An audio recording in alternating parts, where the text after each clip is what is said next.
Vamos lá, pessoal, vamos juntos estudar agora nesse momento, dentro da nossa pós-graduação, em prática de direito condominial, gestão de condomínio. Eu quero estudar com você alguns temas importantes e algumas questões práticas, as quais nós devemos conhecer até para poder, de fato, ajudar os nossos clientes, se você é síndico, te ajudar também. Então, tem muita informação importante que nós precisamos. Vamos lá. Primeiro ponto aqui. Essa aula é prática, então nessa aula, como é uma oficina de prática pura que eu falo, discussão de casos práticos, eu trago algumas dúvidas que foram enviadas por e-mail por alguns alunos. O professor presta o serviço de consultoria, mentoria também para ajudar advogados e pessoas que precisem de informações jurídicas. Vamos lá. A primeira pergunta que foi feita aqui foi para o Gabriel. O Gabriel é aluno da nossa pós, ele é síndico profissional, e ele pergunta: professor Júlio, ser síndico é representar e resolver, mas não é isso. Ele afirma, né? Ser síndico é representar e resolver. Não é isso porque nem sempre dá para resolver tudo. Concordo, verdade. Não dá para resolver tudo. A mesma coisa de advocacia. Advocacia é meio, não fim.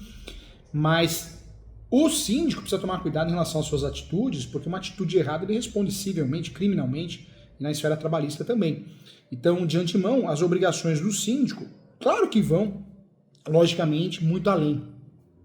Mas se tivéssemos que falar em linhas gerais, o resumo seria que o síndico ele tem o poder de representar e fiscalizar. Eu não diria resolver, né? Porque nem tudo dá para ser resolvível. Nem tudo é resolvível, né? É isso que eu quero dizer. O papel do síndico, em primeiro lugar, é representar o condomínio e fiscalizar.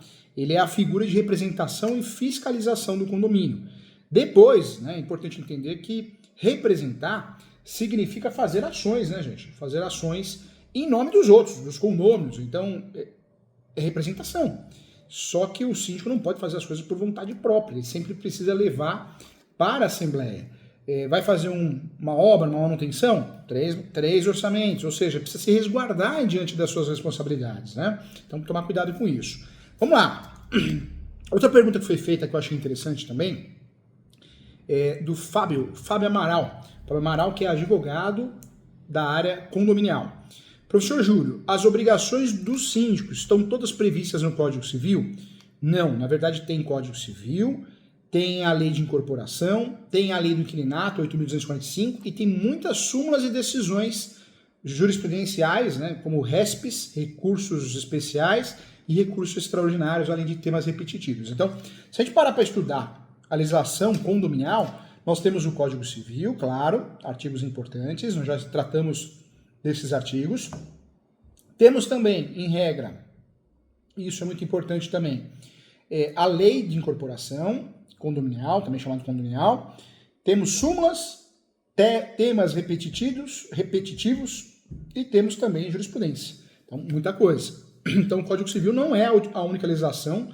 E vamos lembrar também a convenção. Nós falamos, certa vez, em certa aula, que a convenção também é considerada uma normativa, né? Então é importante. No Código Civil aparecem, sim, as principais situações: prestação de contas, conservação das áreas comuns, cumprimento das convenções do condomínio do regimento interno, quando tem, convocação de assembleias, previsão orçamentária anual, controle de gastos, manutenção, né? Também manutenção dos equipamentos, aplicação de muitos, né? E o seguro, dedicação, dentre outros deveres também. Mas não é a única legislação, tá bom? Legal, boa pergunta, gostei.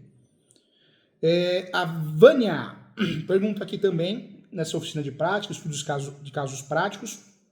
Professor Júlio, assumi um caso, deixa eu olhar aqui que achei mais fácil. Aqui, ó. Isso, ó.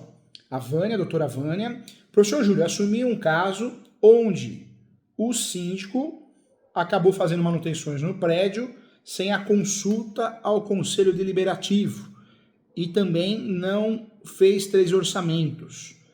Os condôminos, de forma coletiva, processaram o síndico e estão exigindo a exoneração do síndico. Vamos lá. Esse caso é complicado, a sua defesa. Eu sempre falo, né? Tem situações que nós advogamos sempre para o pior lado, né? E a situação do síndico não está muito boa, não está confortável aí não. Por quê? Como que ele faz manutenção prévia sem orçamento? E o principal, não levou para a Assembleia, né? Se fosse algo de urgência, talvez a sua saída, a sua justificativa A tese seria a tese de defesa, a tese da contestação, a urgência, né? A urgência. Mas, e aí? Pelo que você falou aqui, não é, né? Queria saber isso. Mas, em regra, o síndico, diante de uma atuação dessa, ele assumiu a responsabilidade. O síndico não cumpriu com os seus deveres, né? Então, fica difícil. Não cumpriu com o dever, não tem jeito. O síndico assume a responsabilidade civil e criminal. Não tem o que fazer, né? Não tem o que fazer. Agora, eu queria saber aqui, a pergunta, você mandou para mim, mas eu queria saber, a renúncia, né, é uma coisa, né? Porque você mencionou renúncia aqui. Renúncia é o síndico falar, não quero mais ser síndico. Agora, a exoneração do cargo de síndico é outra. Foi pedido em tutela antecipada a exoneração do síndico? Isso que eu queria saber. Então, por quê? Porque se for pedido tutela antecipada, existe essa possibilidade. A exoneração do síndico pode ocorrer em tutela antecipada, mas pode ocorrer também em ação própria, né? Então, isso é importante. Ação própria. Então, eu trago para você aqui também, isso também é importante. Se você parar para estudar o artigo 1000, deixa eu pôr outro óculos para enxergar melhor. O artigo, gente, se você parar para ver, o artigo 1349 do Código Civil, é necessário que a destituição do síndico seja aprovada pela maioria absoluta dos condôminos. Então a gente não pode esquecer disso. Então o artigo 349 do Código Civil, ele reflete, esclarece muito bem que é necessária a destituição do síndico. Para que ocorra a destituição do síndico, seja aprovada pela maioria absoluta, tem que ocorrer a aprovação pela maioria absoluta dos condôminos presentes na Assembleia Geral, convocada para esse fim, tá? Isso significa que mais da metade dos proprietários presentes na União deve votar a favor da desconstituição do síndico também. Então, temos que falar isso, é importante. O Luiz tinha feito uma pergunta aqui, como exonerar o síndico, então já entrando nesse detalhe, o quórum para a desconstituição de um síndico é de maioria absoluta dos presentes, né, sendo 50% mais um. Se a gente parar para pensar, o que é esse quórum de maioria absoluta? 50% mais um. Pronto, acho que é o jeito mais fácil, mais didático de explicar. Todo esse evento, gente, deverá, sim, ser reproduzido na ata, tá? Isso é importante também. Tem que ser reproduzido na ata, hein? Não podemos deixar a ata de lado, tá? Então, isso é importante também. Tem que ser, de fato, é um ato que precisa aparecer na ata de desconstituição do síndico, que, por sua vez, cópias desse documento deverão ser enviadas para todos os condôminos.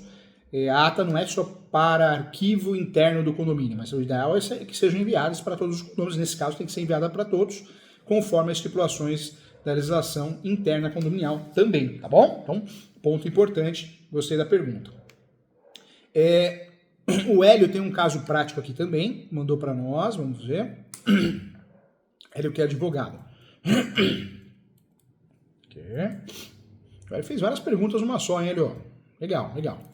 Professor Júlio, quanto ao tempo do mandato de um síndico? O Hélio quis dizer aqui que, de acordo com a lei, quanto tempo é o mandato, né, do síndico? De acordo com a Lei 10.406, de 2002, o tempo máximo de mandato, pode ser menos, de um síndico é de 2 anos, tá? Sem qualquer tipo de permissão para que esse período seja exercido, tá? Excedido, exercido, o nome que você quiser usar, combinado? E aqui também a Hélia, professor Júlio, o síndico do meu prédio, sou advogada, o síndico do meu prédio foi desconstituído. Quais são os motivos?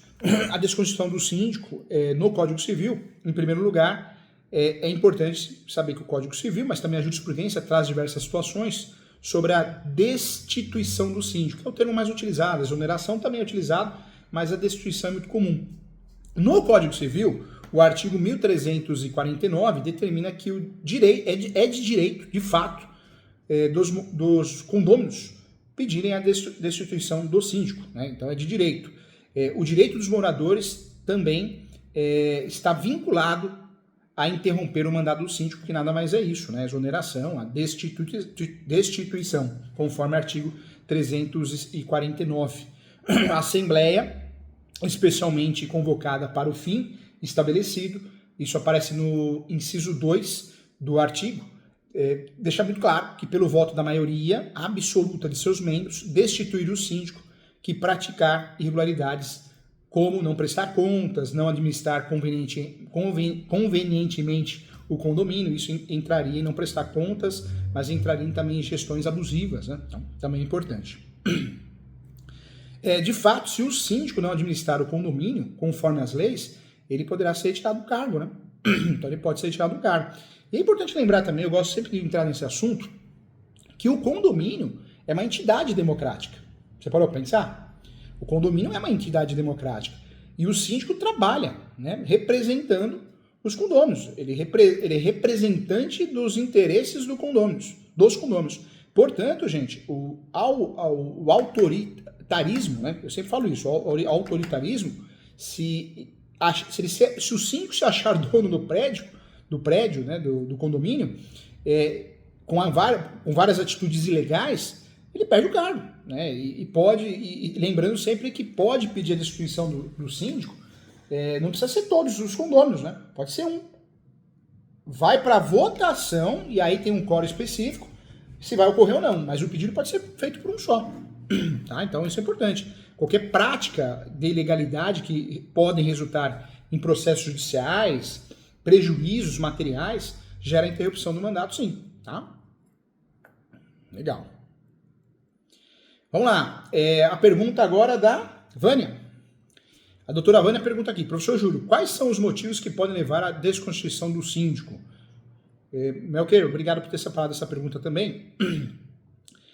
Não é sempre que a vida em condomínio é fácil, né, gente? Não é. Hoje em dia virou moda fazer predinho, condomínio pequeno. Legal, né? Todo mundo quer a casa própria, quer fugir do aluguel.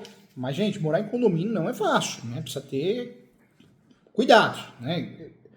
O professor recentemente comprou um imóvel na praia e o apartamento tem que largar a chave. O rapaz pegou o carro e foi andar. O adolescente, 15 anos, depois devolveu o carro. Só que bateu o carro. Então é complicado, né? A câmera pegou. Então precisamos tomar cuidado com isso. Não é fácil, muita atenção, muita responsabilidade. Então existem diversas situações, diversos atritos entre síndico e moradores, né? É complicado. Então, treinador de futebol, porrada para todo lado. E a má gestão é sim um termo amplo e subjetivo que deve ser analisado com cautela, cada caso é um caso. Mas os motivos de fato plausíveis para a destituição do síndico são os descritos no 1349, tá? Então isso é importante. Lá aparecem os deveres, né, do síndico, descrito no 1348 do Código Civil. Também dá uma olhadinha sempre no artigo 22 da Lei 4.591 de 64, a lei antiga, mas ainda utilizada. É a premissa para convocar a demissão do síndico. Para simplificar, eu sempre falo que nós temos os principais motivos que geram a desconstituição do síndico, né? E aí não realizaram a prestação de contas aos condôminos, praticar irregularidades com atos ilícitos, ilegais, ou desfalque nas contas do condomínio, isso acontece muito. Nesse caso, o condomínio ou o conselho precisam apresentar provas, tá, gente? Precisa provar. Provas documentais ou provas orais, tem que apresentar. Provas de fraudes ou de crimes, né? De fato. Não convocar a assembleia dos condôminos, não informar os condomínios sobre a existência de processos judiciais ou administrativos contra condomínio. Já falei o caso que eu assumi no escritório aqui, que o filho morava no prédio e o filho não pagava condomínio. O que a síndica fez? Não cobrava ele. Ela ficou até o final do mandato sem cobrar. Depois se candidatou, ganhou, mas aí fizeram a exoneração dela. Não pode, né, prevalecer um ou outro por parentesco, por amizade. Não pode. Descumprir as normas da Convenção de Regimento Interno, desobedecer às determinações também tomadas em Assembleia, não contribuir para a conservação das áreas comuns do empreendimento. Né? Tudo isso é real, né? O síndico poderá ser destituído se deixar de cumprir suas responsabilidades perante o condomínio, tá? Ponto importante também. Vamos lá. Outra situação também, como exonerar um síndico, né? Que foi feita a pergunta pela Gisele. Gisele, que é advogada de família e vai começar a atuar no direito condominial, segundo palavras dela aqui. A exoneração do síndico, desconstituição, segue o mesmo caminho da eleição, né? Ou seja, a Assembleia que elegeu exonera. Eu separo isso. Acho que é um exemplo bem didático, né, gente? Fica mais fácil de entender. O processo para eleição é simples, não é?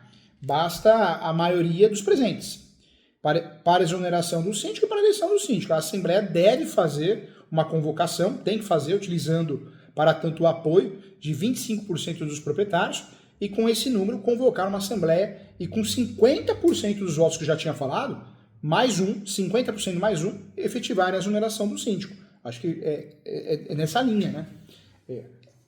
Por isso o artigo, eu sempre falo, o artigo 1349 explica que a destituição de síndico deve ser feita durante uma assembleia condominial. Geralmente essas reuniões de condomínio são convocadas pelo síndico, mas isso pode ser feito pelo conselho também, né? Pode ser feito. A reunião para a desconstituição do síndico, gente, o artigo 1349, eu falei do outro, mas esse artigo também é importante, anota aí, 1349. O 1349, ele explica muito bem que a desconstituição de síndico deve ser feita durante uma assembleia condominial. Geralmente essas reuniões de condomínio são convocadas pelo próprio síndico, né? Então, é importante saber que legalmente os moradores podem convocar uma assembleia sem o aval do gestor. Porque como que o síndico vai marcar? Vou marcar uma assembleia para ver se vocês vão me tirar do cargo ou não. Ele vai omitir, vai fugir. Então a ideia é que os próprios condôminos façam isso, tá? O senhor vai assoprar o nariz aqui, peço a devida licença. Pronto. Agora sim. Gente, e é importante falar também, de acordo com o artigo 1355, que determina que as assembleias extraordinárias também possam ser convocadas pelos próprios condôminos. Para isso é preciso arrecadar a assinatura de 1/4, hein?